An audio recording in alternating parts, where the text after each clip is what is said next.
Hi, welcome to valuationpodcast.com, a podcast and video series about all things related to business and valuation. My name is Melissa Gragg, and I provide online divorce mediation and valuation services in St. Louis, Missouri. Today, we will discuss insight into dental market transactions with Maria Melone. Maria is a leading M&A advisor to the dental industry and an investment banker in Chicago, Illinois, with a mission to help both individual dentists and dental groups navigate the complex landscape of dental practice transactions. Maria is the managing director at Caber Hill Advisors, also located in Chicago, Illinois. Let's say we have a dentist and maybe a solo practice or a few dentists, a few hygienists and things like that. And they get approached by a DSO or a group practice. What are some of the terms and conditions that they could expect that maybe they wouldn't think of? Because a lot of people think, I'm going to sell my practice, you give me some money, and then I just leave. Like, I don't need to stay here, right? You know, so what are some of the things that they should be mindful of? Well, so first I would say it's not if they get contacted, because they're getting contacted today. I mean, the amount of outreach, whether it's directly from a private equity firm or a strategic partner, or even, brokers are really trying to go directly to doctors to try to convince them to sell their businesses. And, as the consolidation continues, that's probably only going to get worse, because we're going to see more and more groups, and we're going to see bigger groups. And the best way for them to grow is through acquiring practices. Just as a point of reference, and I don't know that anyone has any super accurate count on this, but, what I've heard is we're probably about 35% consolidated at this point. So still, quite a ways to go.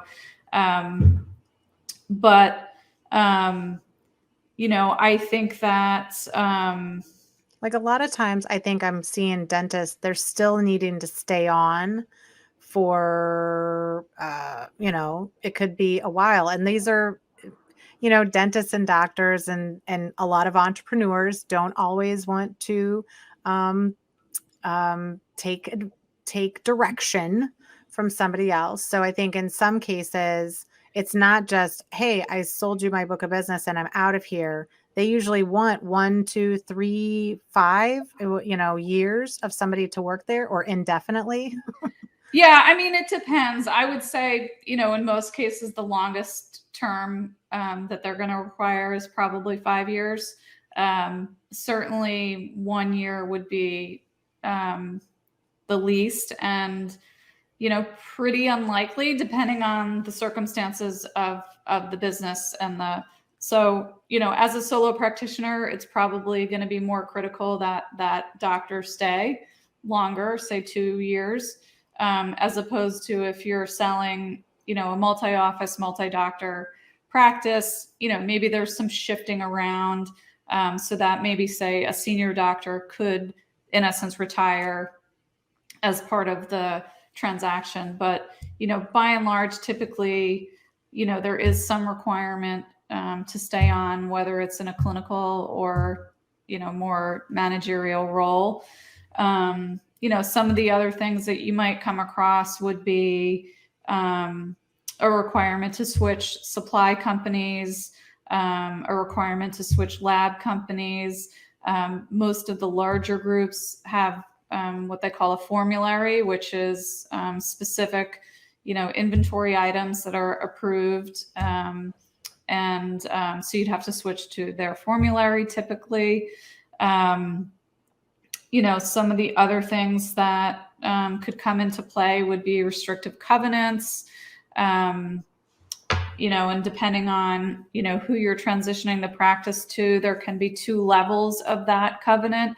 One can be sort of clinically focused, and then the other can be managerial. And so the managerial restrictive covenant typically has a wider geography that it covers, because the buyer is saying, once you become part of our organization, you're going to learn our secret sauce, and, we want to protect ourselves against competing against ourselves for some period of time. So that's usually something that most people aren't accustomed to seeing. Yeah, the non-compete, I think, might survive beyond. You might have to work for a year or 2 or 3, and then there could be still a non-compete that could be pretty significant, Right. um, going beyond that, Yeah. right? Yeah. Another big one is compensation. So, most groups have compensation formulas. I've heard anywhere from 25 to 40% of collections. Specialty has its own sort of way of looking at that. But, that's a big one that, again, when, I'm working with clients, there is a little bit of leeway there. And what I hope to convey to my clients is that obviously the more that you get paid, the less EBITDA you're going to show. And so there's an inverse relationship there. And, oftentimes for many of the clients that we work with who don't want to work another 5-10 years, they're really better off getting more purchase price than they are getting annual compensation. And a lot of that comes down to the differential in the tax rate, which we currently enjoy, which, who knows what'll happen going forward. But, that oftentimes I get into these conversations and, most doctors will just do a simple calculation of like, well, this is what I make today, and this is what I'm going to make going forward. And it's like, well, but today you're paying probably 40% or more in taxes. And, if you do this transaction, you're going to get most of that money. It's really, prepaid cash flow is what you're getting. You're going to get most of that money at, Probably at least 20% or low, 20% less than what you're paying or more. Right. That's definitely something to think about and consider.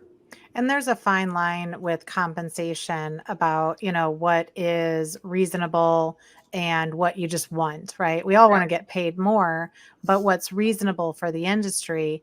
And I do tell people like $1 of W-2 wages or compensation equals $1 of compensation, less taxes, Right. and $1 of cash flow in the business could equate to $3 to $5 of value in the business. And so it is better dollars at the value level or the business value level than necessarily at the income capacity level. But you also, if you sell and you are making 125 or 150 or 175 and you preferred 250, I totally understand that. But that's usually where they may continue your salary if they don't have a metric to recalculate it, right? Right. So you're not going to be earning what you did in the past. You're going to be being paid for that. Right. And then you're going to have a reduced salary going forward. Yeah.